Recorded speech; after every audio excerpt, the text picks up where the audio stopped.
Um, so let's get started. Why are we here? We're here because 8 years ago, a person under the pseudonym Satoshi Nakamoto created a new technology. And this technology is the blockchain technology that is part of Bitcoin. Now, this technology is not just one thing. In fact, there's 4 different technologies coordinated together. Bitcoin was the culmination of decades of research into cryptography and digital currencies. It started back in the 1970s with the invention of public key cryptography, which is a mathematical trick for doing things like digital signatures and encryptions with public and private keys. And if you don't understand any of that, it's okay. You don't have to understand that in order to use the system. It helps, but you don't have to.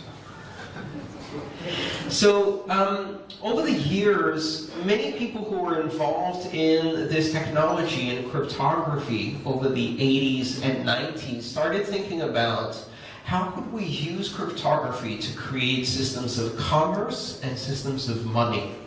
And there were many interesting inventions in this. But there was one fundamental problem that no one could seem to solve. And this problem was really simple. Digital information is easy to copy, right? There's no such thing as a unique copy of a digital item.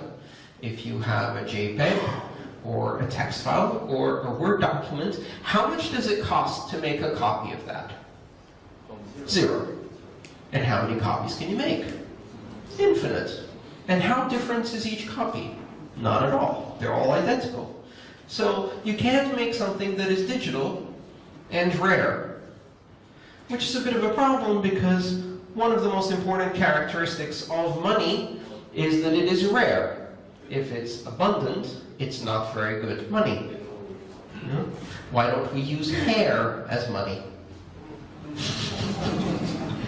Be a lot of bald people who'd be very upset about that scheme, myself included. I would be very poor in that environment. But we don't use things that are abundant in nature. We don't use things that you can find everywhere.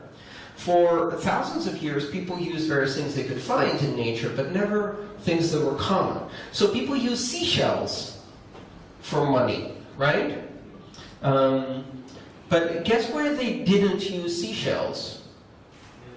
By the seashore. Because you can't use seashells as money by the seashore because you can just find it everywhere. But if you were at a mountainside, then you could use seashells as money because there it's rare. And so you see the fundamental concept of money, which is it has to be rare, conflicts with digital information, which is not rare. And so one of the ways we tried to get around that was to have people check the digital information. So what you could do is you could take a digital piece of money, you could give it a serial number, so it has a number inside it, and you could sign it with a key, digital signature. And then if somebody tried to spend it, you have a big list of all of the serial numbers, and when somebody spends it, you go to that list and you go, okay, scratch that one's being used. And then you go to the next serial number. And that way you can only use it once. So you can make it rare, right? As long as you register all the serial numbers, and as long as you scratch out the ones that have been used, you can use a digital thing as money. Reward cards do that. If you have a card for a store, a gift card, right, for an electronics store, how do they know that you're not going to use it twice? Well, when you go in and use it, they're going to type it into the computer, and they're going to cancel that gift card, and then you can't use it again. So we can make digital information that can't be copied. You can copy the number on the gift card, but it's going to be useless because once you spend it, it can't be used again. One small problem with this scheme. You need someone to sit in this central position that has the list of all the serial numbers, and they're responsible for writing off every single one. That causes 2 problems. One, you have to always be able to communicate with a central database, right? And small differences in time are a problem. I remember in the early 90s, maybe late 80s, when ATMs had this problem where if you had just $10 in your bank account and you went to one ATM and you withdrew $10, if you went to another ATM one block away very, very quickly and withdrew $10 again, the bank wouldn't notice. They fixed that quickly. But as a student, it was very useful in London because I often had a balance of just 10 in my bank account. So the problem is you have to always be able to communicate with this central party. The other problem it causes is this central party is a single point of failure, right? If their network goes down, if they go out of business, if they're shut down, the system goes away. So a lot of the people involved in digital currencies said, let's set up digital currencies and we'll make central parties.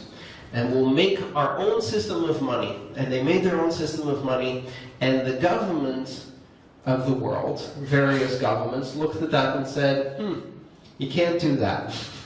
You can't make your own system of money. That's our job.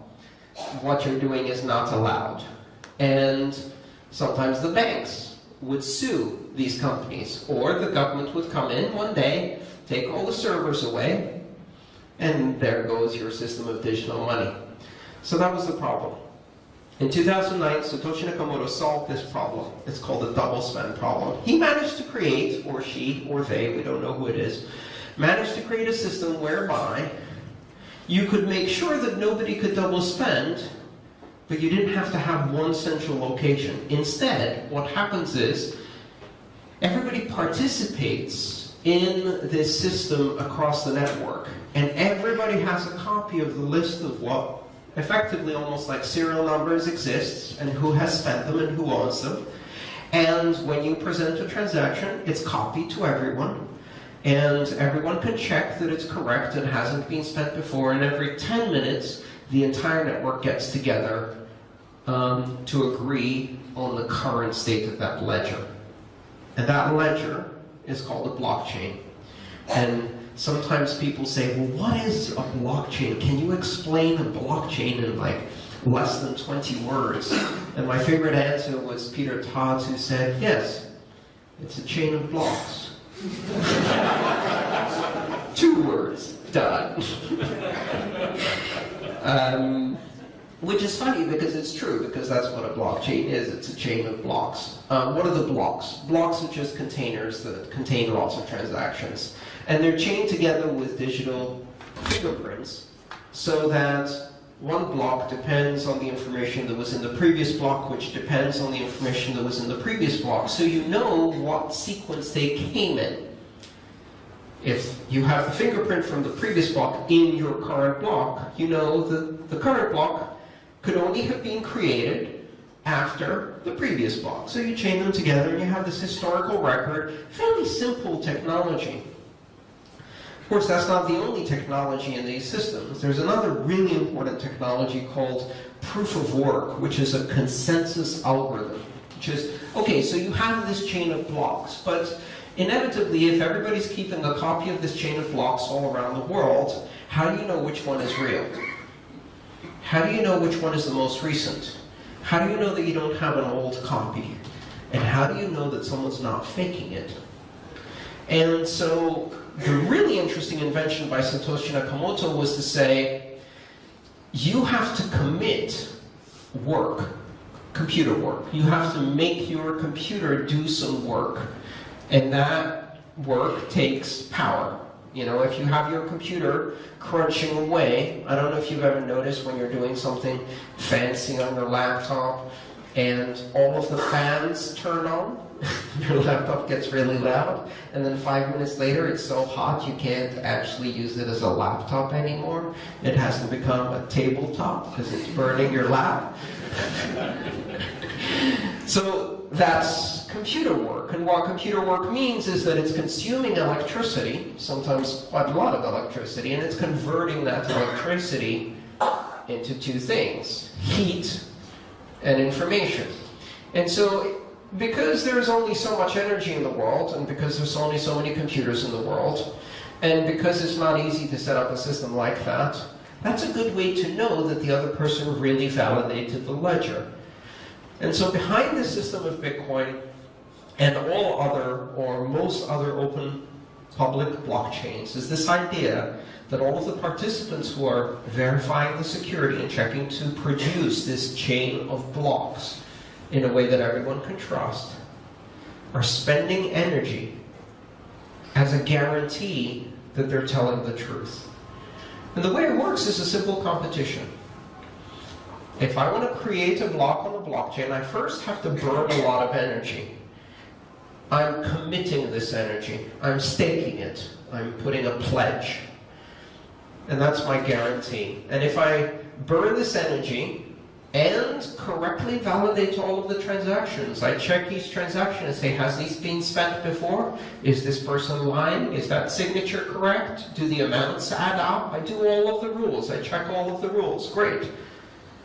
Then, if I produce this block and I prove how much energy I've put in, and that block is acceptable to everybody else, I get a small reward.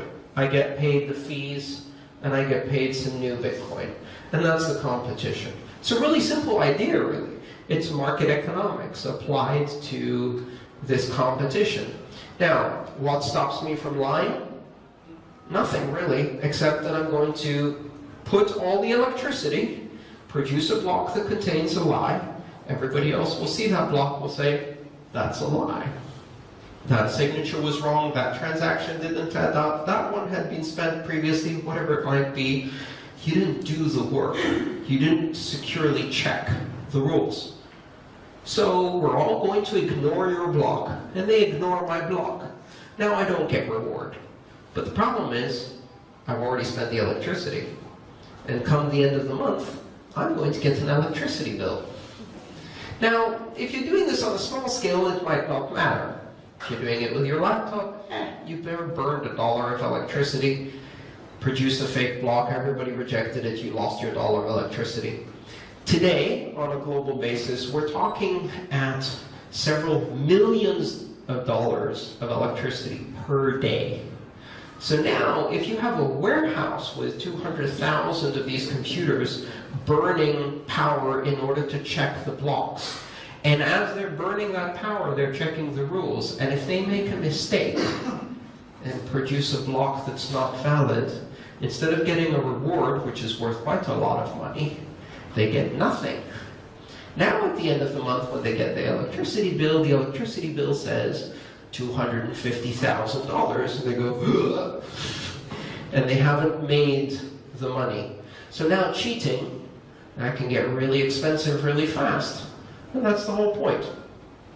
So these two simple inventions together, using a chain of blocks to create an ordered history of all of the transactions that have ever happened, together with saying, open to everyone, everyone can participate, no one's special, no one's in charge, everybody has to check the rules. And if everybody checks the rules, then they get a small reward. The electricity they guaranteed to put down will get repaid by this small reward. And people who play fair make money, and people who cheat lose money. We don't need to have anyone as a boss. We don't need to have the blockchain police. The blockchain police is how much money you're going to lose if you try to cheat. And so this system creates a new model for doing network consensus. What do I mean by network consensus? How do you get hundreds of thousands of people around the world to agree every 10 minutes on one version of the truth, even when they could make money by lying? That's the problem that Satoshi Nakamoto solved. And that problem, well, the obvious thing you can do with it is make a system for money. You can make a currency, because if you can get everybody in the world to agree on what the truth is every 10 minutes, then you can agree, oh, the truth of he has 2 Bitcoin, but now he spent 0.5 Bitcoin, and this person got 0.2 Bitcoin, and that's the truth we're all agreeing on. But we can agree on other things, like how about We agree on who's voted in the last election. How about we create a corporation and vote on what things to do with the corporation and count the votes of the directors with the same mechanism?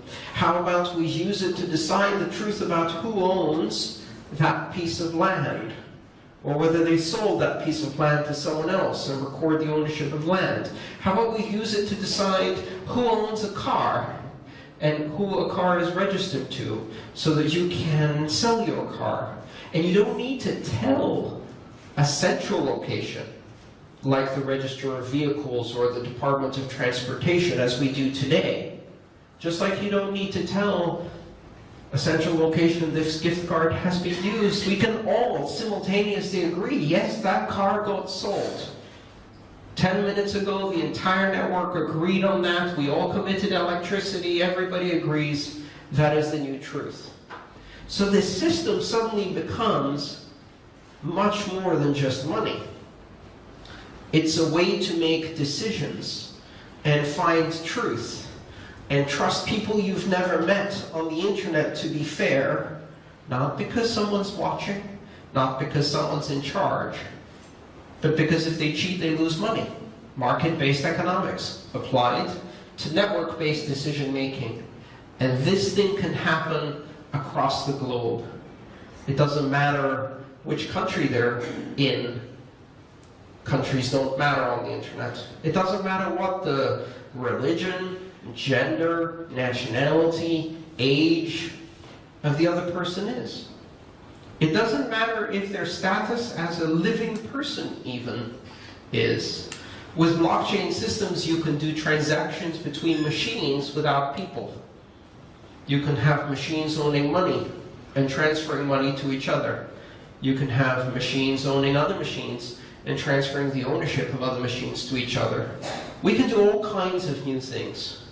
So this technology that was created in 2009 is a system for agreeing on truth globally without anybody being able to cheat. And the first application is money. It's commerce.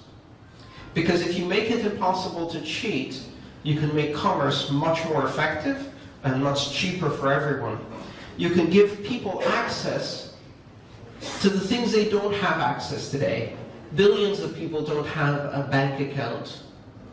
Why do they not have a bank account? Many, because they have no identity documents, because they don't have the ability to read or write or understand numbers. But you don't need an identity document on the blockchain, because the blockchain doesn't care who you are. The blockchain doesn't even care if you're a human being. The blockchain only cares if your transaction adds up. And that fundamental truth is neutral. So you get this concept of neutrality. Now, there's a few other little things that I find exciting because of my particular political interests, which are the fact that because the system runs everywhere and is a participatory system with all of these computers which run around the world, and you don't need to know where they are, and you don't need to know who's running them because they have to tell the truth, you can't force them to do anything. So on this system, no one can seize somebody else's money. No one can freeze an account. No one can say, this transaction is allowed, this transaction is not allowed. A transaction only has two states. It's either correct or incorrect. There's no such thing as allowed or not allowed, because no one's in charge. If the transaction is incorrect, it will go through. And no one can stop it. There's no such thing as this person is allowed to access the network and this person is not allowed to access the network. You can't separate people by caste, religion, tribe, nationality. Everyone is allowed because they didn't ask for permission. They just download an app. In fact, they don't even need to download an app. They can write the app themselves. With this book, you could actually write a Bitcoin compatible wallet without downloading it. Just download a book read it, understand it, program your own wallet. Now you have access to the Bitcoin system. No one can stop you from accessing and using this technology. So it opens up the possibility of 7.5 billion people becoming connected to each other in a way that allows them to trust the authenticity of the transactions they see on the blockchain, to know whether someone voted, whether they bought a car, not know who that person is, but if they're presented with evidence, they know they belong to that car. That car belongs to them. They know that they have voted, they know that they have made the payment, whatever that payment may be. A completely open system based on the internet, with no borders, with no banks, with no governments, with no corporations, with no companies in between, just person to person. The same thing that the internet did for the flow of communication, for the ability of any human being anywhere who has even the slowest, most basic access to the internet to speak with the same voice as the biggest newspaper on the planet. Now, anybody with even the slowest access to the most basic internet has the ability to transact with the power of the biggest bank in the world. Actually, they have the power to do it faster, cheaper, and more securely. The internet just happened to banking, and banking is going to completely transform. And finance is going to be completely transformed. And investment and funding for startups is already being completely transformed. And next, legal contracts and registration of land and registration of assets like vehicles are going to be completely transformed. And no one can stop this, because all it is mathematics. You cannot prohibit the application of mathematics once people understand how it works. This is pure science. And so this system is opening a new door. It's going to create historic change throughout the world. And it's not just Bitcoin. It's this broader space. I call it the open public blockchain. It's all of the systems like Bitcoin that are open for anyone to participate, that are public, that give free access to everyone, where anyone can innovate without asking for permission, the systems that are completely neutral. They don't care who is the source or destination, or even if it's a person. They only care if it validates by the rules. Systems that are completely borderless, that do not even see borders any more than the internet does. And systems that are completely censorship resistant. You cannot shut them down. You cannot shut them up. You cannot stop them from operating. No one can. No one is in control except for mathematics. Thank you.